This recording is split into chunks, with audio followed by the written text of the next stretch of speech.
Hey there, Zack Henderson here, and today we're looking at the Copenhagen side plank. Now this exercise really targets the adductors or inner thigh muscles, in addition to the obliques, abs, QLs, and everything else we get from the standard side plank. Quite simply, it involves posting one leg on an elevated surface and using your adductors to support some of your body weight. The Copenhagen Plank is commonly prescribed by physical therapists to help rehab groin issues and is a staple for field athletes to improve speed and hip and knee stability. But I've also found training the adductors to be supremely beneficial to the everyday lifter. Why is that? Well, the adductors play a big role in squat depth and control driving out of the hole at the bottom of a squat. Second, many lifts and the way we perform them emphasize hip external rotation and abduction. Just consider the popularity of glute band exercises and all the cues related to pushing the knees out or spreading the floor. These aren't necessarily bad, but they can create imbalances that affect hip and knee function. So if you want to maximize your squat and deadlift strength, not to mention all your single leg work, while minimizing hip and low back tweaks, it pays to do some dedicated adductor training. And the Copenhagen side plank is one of the best tools for the job. Now, let's find the right variation for you by taking a look at the three main ingredients that make up a Copenhagen side plank. First is the height of the surface you'll anchor your top leg against. You'll want to start with something that lines up to be about hip height or slightly lower when in your side plank position. A Bosu ball, step, stair, bench, chair, couch, or ottoman are all fine choices. As you progress, higher anchor points will give you more range of motion for your adductors to move through. A rack and barbell, TRX strap, or even a tall partner can provide lots of variability in height. Keep in mind you can also manipulate this height relationship by straightening your plank side arm. Next, we'll choose a short, medium, or long lever position for the top leg. The short lever puts our anchor point at the inner knee and will be the most stable place to start.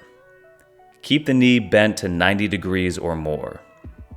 The medium lever includes an anchor point anywhere along the shin. Keep a rigidly straight leg, and if you feel any discomfort in the knee, go back to the short lever.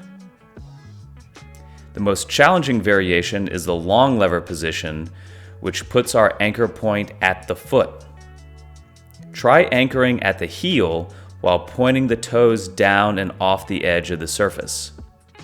Really focus on keeping consistent engagement in all the muscle groups supporting the adductors, including the quads, glutes, abs, and lats. Finally, we'll consider the role of the bottom leg and explore some options for dynamic movement. The bottom leg provides stability by remaining on the floor and even gives extra assistance by pushing down into abduction. This leg may remain bent or straight depending on the surface you're using. Floating the leg will obviously add resistance for the top adductors, and actively squeezing into the bottom of the elevated surface will hit the bottom adductors as well. Once you're comfortable with these static positions, we can amp things up with movement of both the top and bottom hip. The first option is to simply raise and lower the bottom leg while the top hip remains stable.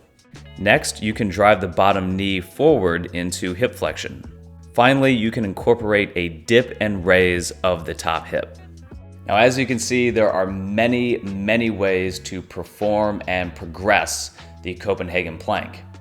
Just remember, the goal here is to strengthen this diagonal line from the obliques to the opposite side adductors.